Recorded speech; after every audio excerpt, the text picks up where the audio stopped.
Hi there, it's Maria Luz here of Maria Luz Online. I'm an astrologer, certified hypnotist, and psychic medium, and I'm here with your Astro energy report for August 22nd. I've switched these over to Thursdays, so I hope it serves you well moving forward. The energy drivers for this week are the Sun entering Virgo today, and Mercury is in its final week of retrograde. So we're coming off some intense and diverse energy this last week, which left many people just feeling all over the place.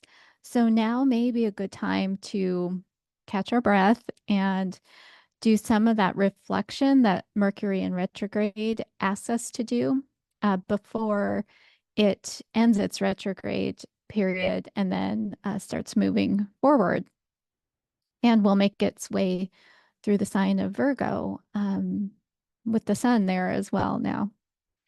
So, uh, placing ourselves back a little bit to last Monday, so August 19th, just for a moment, because in some ways, Venus in Virgo was simultaneously standing up to Saturn and to Jupiter, and it was a full moon.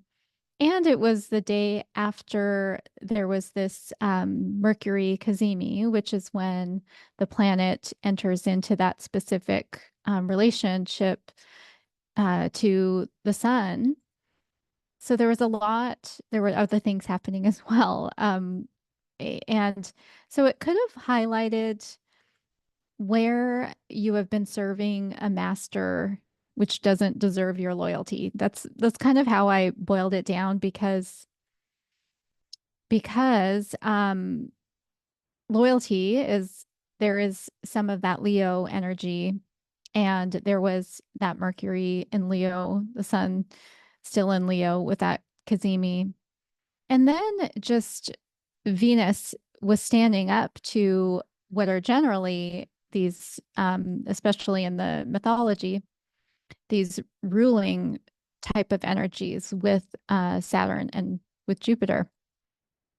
So blending these ideas, just what purpose does it serve to be really busy, working competently, to reach an ideal if it's not your ideal?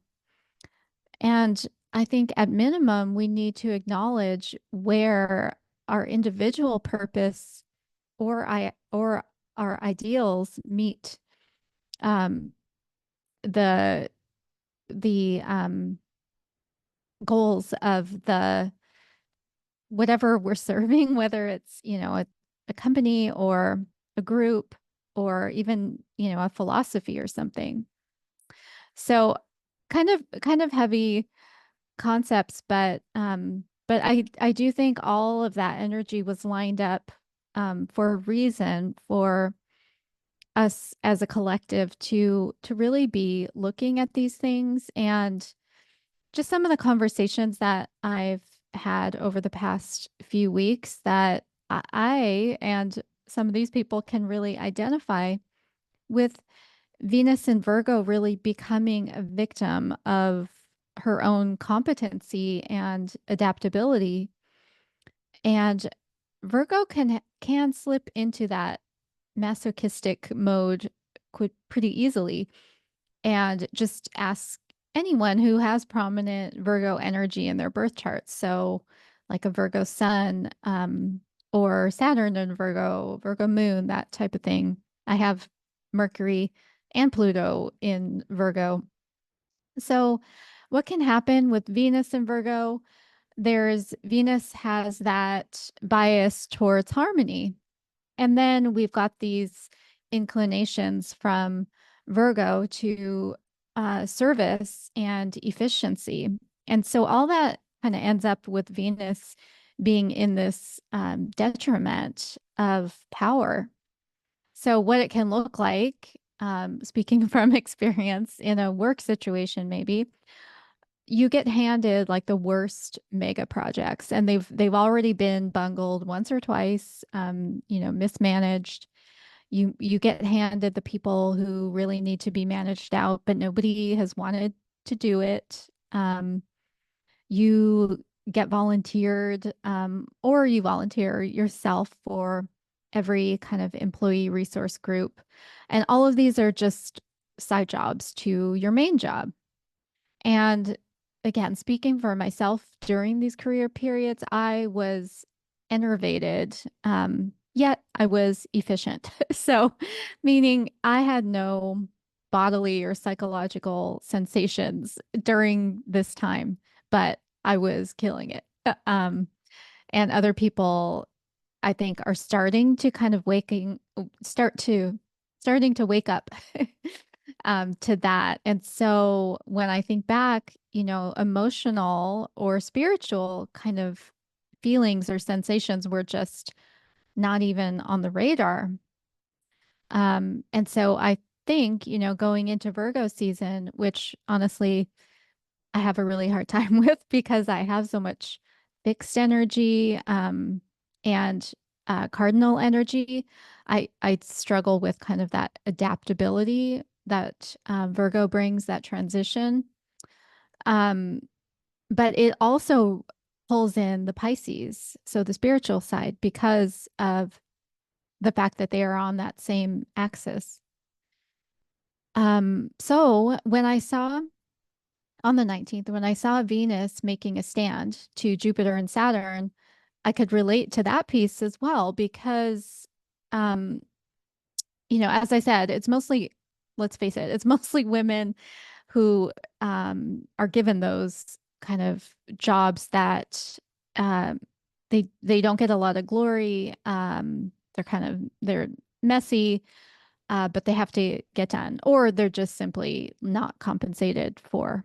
But they're still part of the organization. Um, so anyway, so I think, women are starting to maybe push back or at least talk about it with one another. And in my case, I kind of ended up just kind of pushing myself out of of my corporate career. Um, and I don't know that that will become a bigger trend, but I do know just anecdotally of a few people who are doing that, because there is a different calling and a different alignment that that people are feeling now. So I think, the full moon highlighted that unlikely pushback from, Venus being in detriment, yet still pushing back. And it was also in light of this first quarter aspect that Jupiter was making to Saturn. And that first quarter phase is also known as a crisis in action aspect. So, the different phases of say the moon in relationship to the sun, or any planet in relationship to the slower moving planet, they all have meaning. And so what that crisis in action, I think, is about is this possibility of a way other than the status quo as represented by Saturn. And with Jupiter, it does have to do with ideals more for the collective, especially Jupiter and Gemini. It's looking at different possibilities and really questioning that. And then that aspect of the first quarter is, what will we choose to do about it? That crisis in action. Now, what are we going to choose as a collective to do? So at least, to ourselves, let's let's use that Mercury and Leo Kazemi and just say things boldly, even if it's just to yourself, or to your close group for now. And that is it for this week. I look forward to any feedback. You can email me info@marialuz.online. If you're interested in having your birth chart read, or any other scan for significant events, or you're interested in hypnosis or psychic mediumship, visit my website at marialuz.online. And I appreciate you so much for being here. And I will see you next time.